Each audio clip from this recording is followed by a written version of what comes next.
Okay, welcome to another episode of Thoughts and Bolts. I'm your host, Pedro Olivaria, and today's episode is called Dr. Jim Lacatski, the Man Who Knows. What I want to do in this episode is try to unpack and decode Jim Lacatski's ufology. What does he know about what does he believe or slash know about the phenomenon? Or better said, what does he believe about the phenomenon best about on what he knows, right? Because he was the director of the Defense Intelligence Agency's UFO program called OSAP. And in order to find out what he knows, we're going to listen to some of his words and read some of his words and put it all together in a way that makes sense. So, look, first, we're going to start with the Weaponized podcast with Jeremy Corbell and George Knapp. Now, George Knapp is important because Lacatski has written 4 books, and George Knapp is a co-author on 2 of them. So the first 2 books were co-authored by Jim Lacatski, who was director of OSAP, Colin Kelleher, who was operations manager of OSAP, and George Knapp, who is an Emmy Award-winning journalist. So let's watch what they say, and then we're going to break it down as to why it's important. So let's go. Something on TV, a new edition of one of these shows that is describing what is still a compartmented program. Like at Papoose Lake? Different topic, but one of great mystery. And I was happy that I said, thank heavens they don't know what they're talking about on this show. They're describing all the details. So I try to be very cautious. I can't say anything more about Reed's letter, but what do the both of you think? I think they were moving a UFO from Lockheed Martin, to trying to move a UFO from Lockheed Martin to the OSAP program. Am I an idiot, Dr. Lacatski? Well, no, but the thing is, let's go back baby steps here. What would be the first thing you would do then a transfer? You'd want to see. What are you getting yourself involved with? Mm-hmm.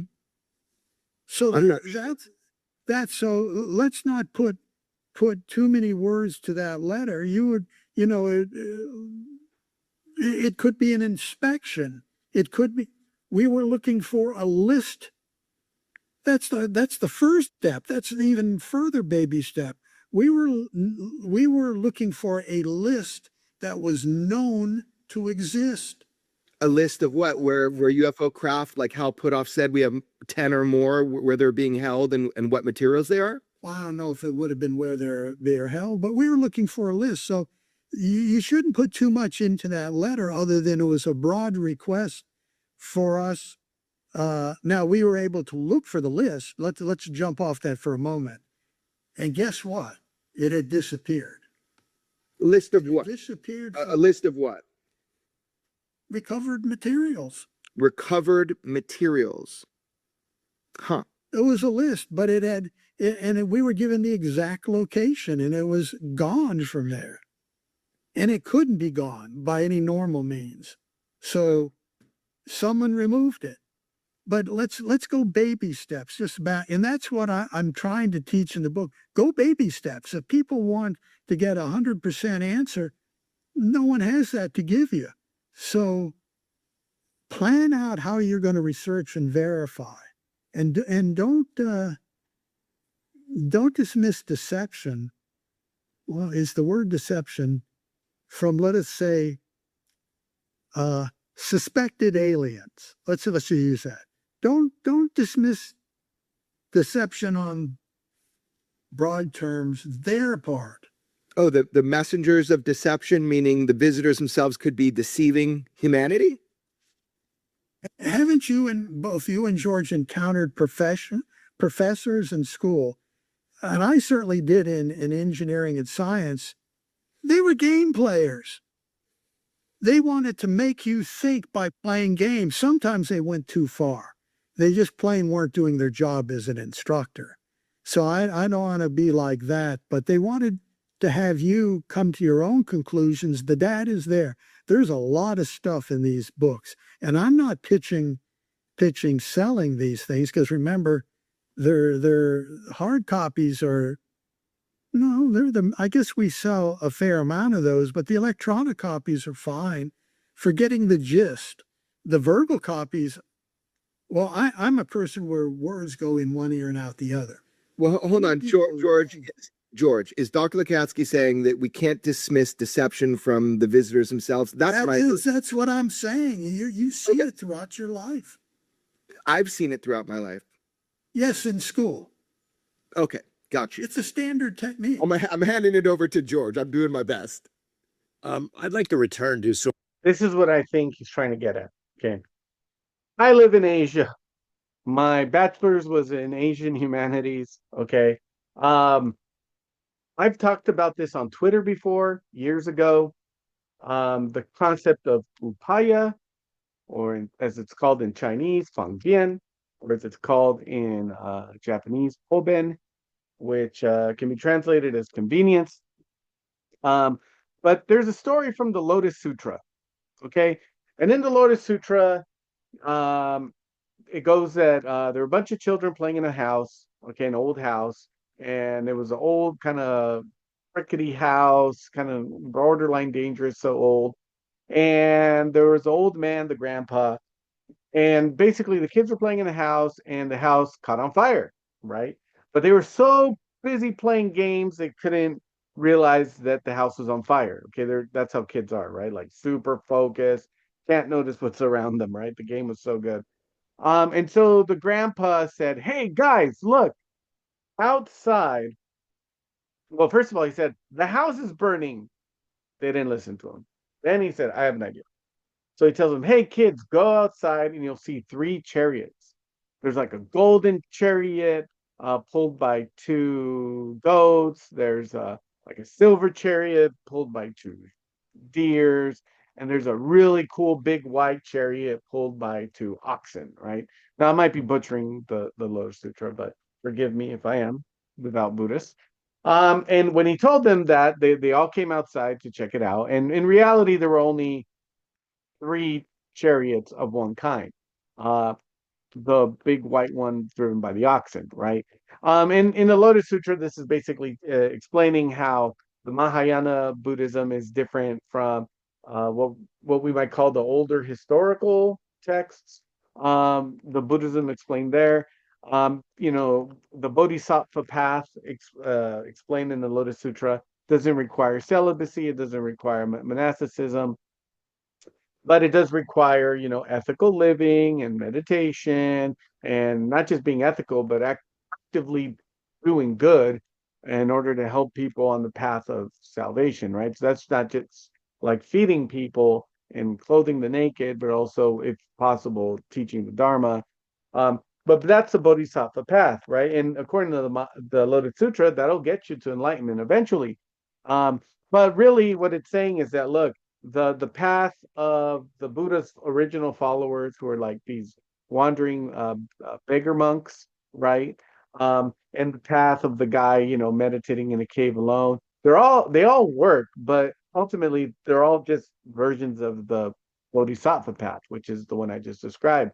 And so that's the teaching of the Mahayana Sutra.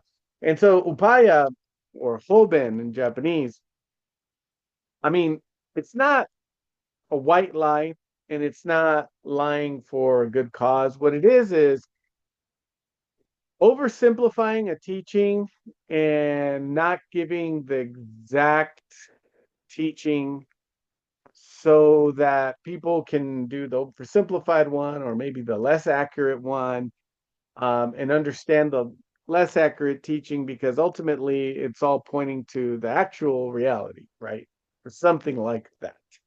It would be like, again, you want your child to, drink some really nasty medicine, and rather than tell him it's really nasty medicine, you might tell him it's a potion from Gandalf. I don't know. Either way, he's going to take the medicine, he's going to get healed, right? And so that's kind of like the notion of Hoben or Upaya, right? And it seems to me that Lacatski has this view. And I'm going to explain why this is a benevolent um, misdirection, benevolent misdepiction of the facts, in his view, something very parallel to Buddhist upaya that you find in the Lotus Sutra, based on what we see in the next video. So let's go there. Who are talking to the public, we're saying, move slowly, because you'll learn a lot more occurred around a UFO sighting than just the sighting. And the MUFON investigators, who may have been through the door first to talk to these people, then followed up by BAS personnel, they knew that they should be asking more about what is termed the paranormal. They knew it, but it's hard to realize that to volunteers in the field who think, I want to discover the propulsion method for the UFO, or I want to find the body lying that they took off without lying in the field. I want that. I don't want to go into the strange in order to, but it's not strange. It's not. It's always been there. The connection has always been there. It's always been there. And the thing is that if there's someone trying to teach us something, they must be just shaking their heads by now, just saying, man, these guys are stubborn. They just don't get it. So the thing is but what to get? We have to figure that out. But you need money to do some of that. You can't just say, back during the contract, there was a good argument for, I don't want to call it the Department of the Paranormal, but something that got more than a measly $22 million. Let's divert 100 million. Let's divert 150 million. By the way, those were the plans. Senator Reid was going to move up very high, and expand in the same way. We weren't going to chase flittering UFOs all around the countryside, because you saw that I think you're reading between the lines, for example, in Brazil. Brazil had some very successful encounters and discussions, but for the most part, it was like, gee, we're just kind of, I don't want to say wasting our money coming down here, but you notice we didn't go back. The thing is, you send investigators there. They have this hitchhiker experience. It follows them home. They see werewolves and other strange phenomena. It spreads through their families. The fact that these people, like PhD scientists, seasoned intelligence officials who go to the ranch and have these experiences, see werewolves, dino beavers, Bigfoot type thing, that can't be comfortable for them to admit what they saw, because it sounds so crazy. And it's so easy for critics of AAWSAP to say exactly what people like at Arrow have said. Oh, it's a ghost hunt. It's werewolves. It's goofy. Ha, ha, ha. It's easy to say it, isn't it? It leads, right? You follow the evidence. Yes, you got to have nerves of steel, and I can tell you, not everything has come out. Not everything at all. So basically, let's kind of recap, and I'm using that section to recap what we already know. The way we frame things in the modern West, usually when we're talking about things that are not normal, is that you have your Halloween box. Let's call it the Halloween box, right? And in the Halloween box, that's where you have your ghosts, your demons, your witches, your black magic, spooky stuff, Doctor Strange, let's say. And then you have your Star Trek box, right? And then your Star Trek box, that's where you have your aliens, right? And your flying saucers and you name it. So you have your horror movie box and you have your sci-fi box, right? You have your, black magic box and you have your warp bubble box, let's say. And one thing they learned in AAWSAP, and which is probably the biggest thing they learned, is that those two boxes should be consolidated into one box, because you cannot separate the UFO from the ghost. And so that's a big deal, and it's a bitter pill to swallow, because it totally circumvents this binary we have, right, between the flying saucer and the spook, the ghost, let's say.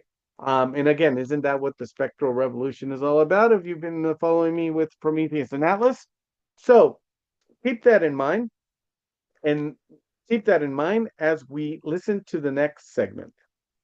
To end the episode on that, but we're not going to do that. Instead, I final question for you. A lot of people have been asking me this. They, from your last interview about, are NHI benevolent? We talked a little bit about this from your personal understanding and knowledge. You also kind of have stated that the technology itself behind UAP, it might not just fly them, that it may control us in some way. You said this very enigmatic statement. If full human capabilities were known to us right now, the phenomenon is not something that we need to fear. Our capabilities have never been fully revealed, and we're still learning. And I stick with that statement. Okay, but what does that statement mean is what people have been asking me. We need to get into that. But Okay, that's where, right now, the only thing I can get into is the public. Everyone is going to be able to participate in that. Now, not everybody is going to, yes, everyone. Can't tell you that yet. Well, is something coming that we don't know about? There's a huge consciousness shift that everybody's psychic. Like, what are you saying? No, I'm not saying anything more. I'm saying that I don't think people need to fear anything. If they needed to fear something, it would have occurred already. Okay, but you just said a more enigmatic statement when we tried to clarify your previous enigmatic statement. So what do you mean we're all going to be able to participate one day in that statement of like full potentiality? Oh, I meant in Kona Blue aspects. We're going to be able. You're not going to be yet.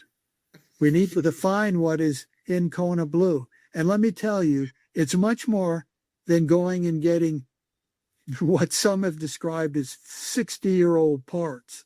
No, it's much more than that. And I can say I know what the exchange parameters were, and I know what was promised on all sides. And I mean, there was also the money side. Hold on. The exchange parameters within Kona Blue about all humanity being able to participate in human potential. What are we talking about? Doing it deliberately. This is Jim Lacatski's countermeasures. I'm getting all to, I am. You're a professional. Think of my, not only in that, but think of my philosophy of, it's like you've seen people lugging these around at college, a calculus analytic geometry textbook, which now they've even tried to stuff in differential equations and matrix algebra. The things are huge. I am convinced you can't swallow that much. You've got to take it bit by bit. And, I'm sorry the books cost what they cost. That's why there's the free Kindle portion of it if you belong to Kindle. I don't think people care what the books cost. It's okay. We understand. I think they do. Okay, but it doesn't matter to me. You organize the information. You obviously have a career. You have a pension. You're okay. We know you're not doing this for the money. What I want to know is, what did you mean by that statement that if full human capabilities were known to us right now, the phenomenon is not something that we need to fear? What does that mean? Exactly what it says. You're going to have to go to blank. The black screen. We'll do that for you. So look, human potential, right? Human potential. This is ultimately what it's all about. And that's why on this show, I'm always telling you your consciousness is not classified, because we don't have any access, you and I, to whatever's at S4, but we do have access to the thing which is the most proximate to us. But how does that help us unpack Lacatski's ufology? Well, let's go back to the PowerPoint. Okay, so we already established that he believes that the non-human intelligence, or what we might suppose to be aliens, okay, are using some kind of how would I say, upaya. Okay, that's the best word I have for it. Hoben or upaya, like in the Lotus Sutra. Remember, even he struggled to find words. He didn't want to use the word deception, but they weren't. He acknowledged that communication is not going with like an A for A, B for B correspondence here. Okay, there's some misdirection going on, as there was in the Lotus Sutra, and that this isn't inherently unethical. Someone's trying to teach us by playing games. That's his theory, right? And then look, if you go to the first book he ever published, and remember, thing with Lacatski, you have to remember he's a rule follower. Okay, he has a PhD in some science. I believe it's a PhD in engineering, right? All the high security clearances and all that. He worked for the DIA, which is why he was running the AAWSAP program.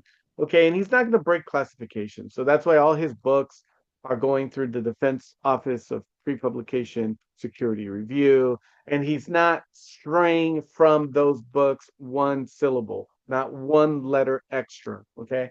And a lot of people don't like that, but tough cookies. I think you're looking past the mark. Okay. And here's the mark. He's telling us what he can say and what he thinks is the most important thing, right? You look at the 6 different phases of UFO activity in the last, let's say, 100 years, right? You have the huge, mass UAP sightings starting in 1947, around the time of Roswell. You have the contactee movement, right? The Adamskis, the Myers of the world. And these contactee movements birthed, cults, and they had an anti-nuclear, and they had spiritual messages, right? And all of this stuff is still kind of happening today, right? Because there's still UFO contactees with quasi-religious movements surrounding them, like the Bledsoes, let's say. You have, the whole UFOs interfering with nuclear missile bases in the U.S. and in the Soviet Union. Then you have the, close encounter phenomena, specifically C3, C4, which are, encounters with actual beings, not just the craft, but actual beings and abductions and all that sort of thing. Then you have the black triangles, and you have, what you hear about now with the Tic Tac and all these encounters with Navy ships and aircraft. Okay, and so there's this pattern. Okay, and one way he seems to make sense of this pattern is by looking at it as a teaching, a form of teaching, a form of PowerPoint presentation, a kind of a set of riddles, a kind of a set of visual riddles, let's say. Okay. And then remember how earlier he said, geez, if somebody's trying to teach us something, they must be shaking their heads and saying, these people are really stubborn. Well, he uses that same kind of phraseology in his book, Skinwalkers at the Pentagon. Is someone trying to tell us something? Does consciousness have something to do with it? And then remember that whole series I did on Jim Ryder, the CEO of the VP of Lockheed Martin, i.e., the guy in the middle. Okay, and I got really jazzed up on a treatise on cosmic fire. Why? Because that's the book he read and was really into. Okay, what does Lacatski read? He reads Bernardo Castro. He reads Edward Kelly, some guy from the University of Virginia, who, remember, University of Virginia has the Center of Perceptual Studies, which is all about parapsychology and the survival hypothesis, specifically reincarnation. He's reading Federico Fagin, the inventor of the microprocessor, who also has an idealist ontology. And that ties into quantum mechanics in a really interesting way. He's reading Jeffrey Kripal from Rice University, the guy who founded the Archives of the Impossible. He's reading Robert Lanza, right? All these people who are essentially dismantling the old materialist view of science, the old materialist ontology, okay? And he's saying this has something to do with the UFO. And remember in the last clip, human potential. You need to go into the Kona Blue stuff. Okay, let's go there. Okay, let's go into the Kona Blue stuff. What did we talk about? As we've talked about in other episodes, the difference between nomenon and phenomenon, the difference between the reality as it actually is versus reality how it's perceived, right? And this happens in a very exquisite way with regards to the UFO, okay? But most importantly, the consciousness center. And what were they into? Remote viewing, remote communication. Geez, what's that? When you look at declassified CIA documents, it used to be secret. Remote viewing is clairvoyance. Remote communication is telepathy. There's also mention of psychokinesis. Okay, so these latent human abilities that Lacatski does not want to talk about explicitly on those episodes are, we can safely assumed to be clairvoyance, psychokinesis, and telepathy. That's what human beings are capable of. All human beings, varying degrees, just like all human beings are capable of learning how to box. But that doesn't mean you'll be anywhere as good as Mayweather. Almost nobody is as good as Mayweather. He might say, nobody is as good as Mayweather. Mayweather would say, right? The point is, there's levels to all of these human abilities, and like all human abilities, they don't work at 100%. Even Floyd Mayweather, the best technical boxer of his generation, some might say the best boxer ever, he only landed 50% of his shots. That's right, the most technical boxer of our generation, and probably the one of the best or the best boxer ever, only lands 50% of his shots. Only. And he's doing that against the best boxers alive.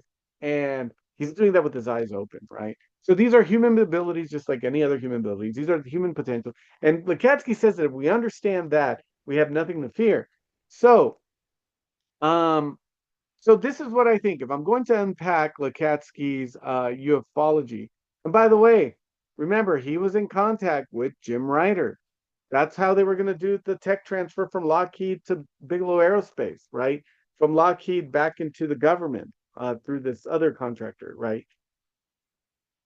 They had to be in contact with each other, and Eric Davis told us they were in contact with each other. So obviously they were talking about the same kind of things, right? Because they appear in the Kona Blue slides, as I mentioned in my past episode, right?